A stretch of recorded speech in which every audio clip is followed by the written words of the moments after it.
going on, people? Welcome to United View. Welcome to the Road Trip Extra. I hope everyone's doing good on New Year's Eve. As you're watching this, it could be New Year's in your country. So happy New Year if it is. If you're watching in the UK and you're watching it obviously today, then happy New Year's Eve. Hope you guys have got good plans and stuff like that. Little bit of a debrief from after yesterday's game, to be honest. And when you take it all in, there's a little bit more to talk about, and actually a little bit of transfer news as well coming through. Julian Alverez's agent doing a little bit of a tour of Europe, doing a bit of a Mino Raiola, a little bit of pawn shop, a little bit of pawning him out. Do you know what I mean? So we got to talk about that, and Kieran Trippier. It's more Newcastle news, but it does kind of affect us in terms of you know, there's talks of him being in advanced talks with Newcastle. And Man United obviously definitely out of the race to sign him. That boat has definitely sailed as well, which I thought was quite interesting.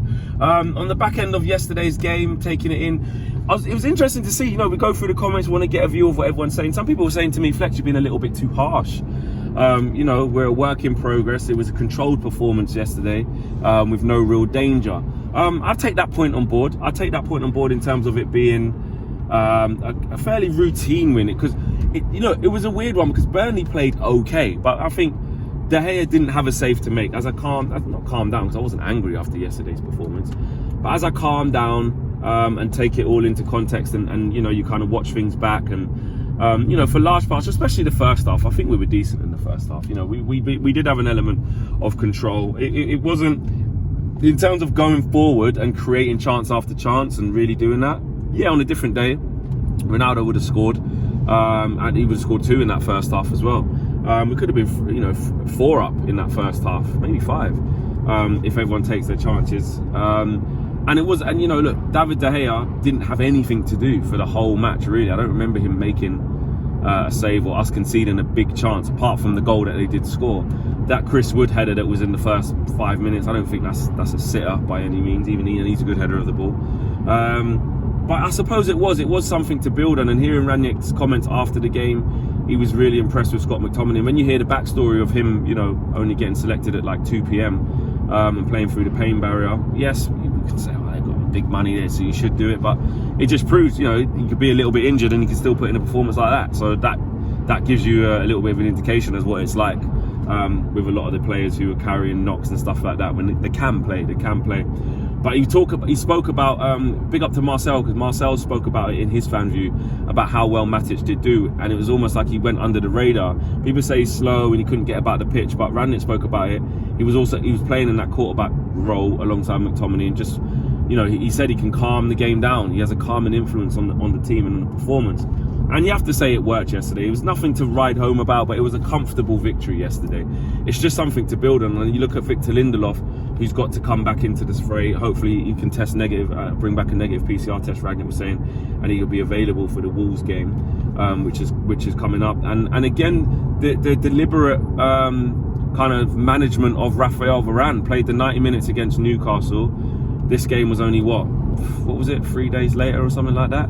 And they don't want to risk him. Called back Eric Bailly, even though Varane was on the bench and had to play. Eric Bailly's then put up a post saying, I was just tired. Everybody's like, I was just tired, mate. So we all thought he might be injured, which is a good sign. Obviously, he's going to the African Cup of Nations as well. So good luck to him out there. But he put a post out on Instagram saying, guys, I was just tired. He didn't break down. So I think it's good that Ralph is managing players. I think what's interesting is the game against Wolves in terms of the Bruno being back available, and obviously Rashford was an unused substitute. You know, at least he is sending out the message, not so much to Bruno because he wasn't available for selection, but certainly Rashford. You know, he brought on Dalot in the last sort of 10 minutes ahead of Donny, which speaks volumes. I'll get to that in a sec. Brought on Dalot ahead of Rashford in that position, because that is the same position that Rashford played, the inside 10. And that's basically, you know, what he did. And we kind of played with like a 4-2-4 in the second half as well, when we didn't have the ball. Sorry, when we did have the ball.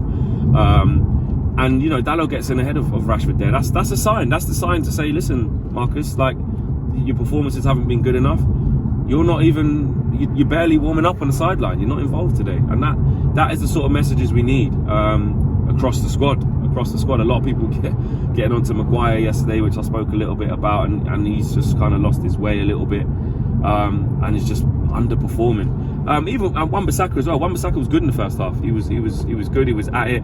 Yes, second half he made a couple of Bissaka-like mistakes, but again, Ralph talks about the intensity.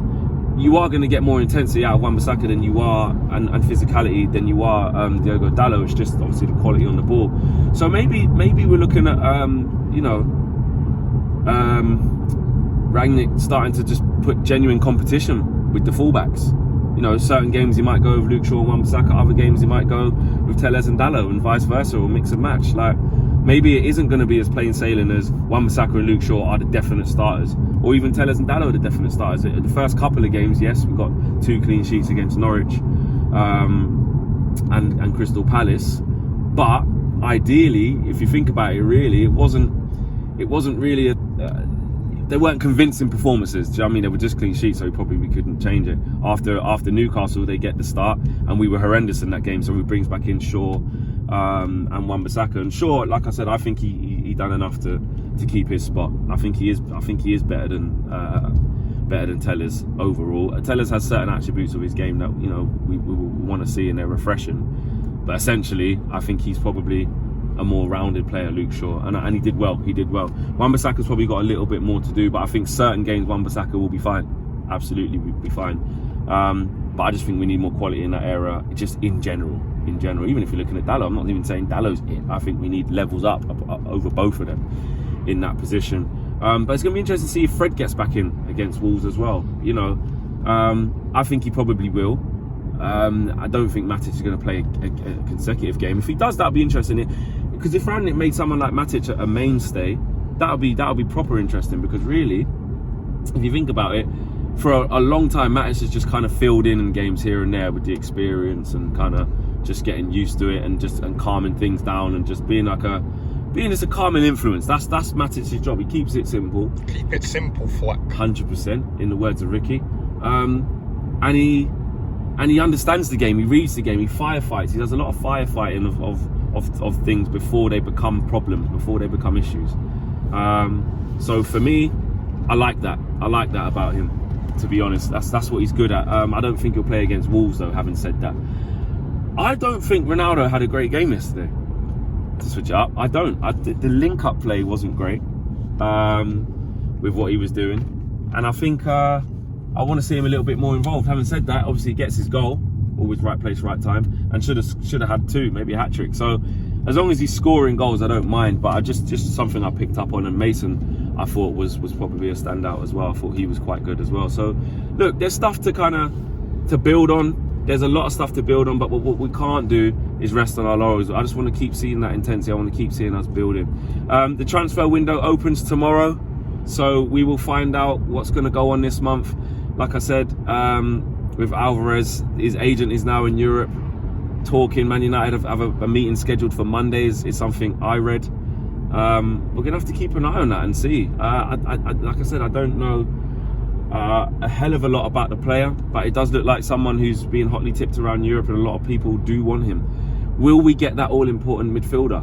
That's what we need in this transfer window. Yes, Martial's going to push to leave. If he does, we need to get another forward, in my opinion. There was a video circulating yesterday of Cavani when he was saying bye to the fans. Well, he was waving to the fans after the game, giving it the love hearts and really waving. And some people took that as he's leaving. Listen, I think we'll be really silly to let Cavani go in January. I said it that I wanted to keep him for my own selfish reasons and get a tune out of him. I didn't look at that video and think that means he's going. Some people in the video were sort of saying he's going. This means he's out. I don't believe that. I think he'll stay. I think we'll make especially if Martial's going. We can't afford to lose Martial and Cavani in January and not bring anyone else in. That would be absolutely criminal.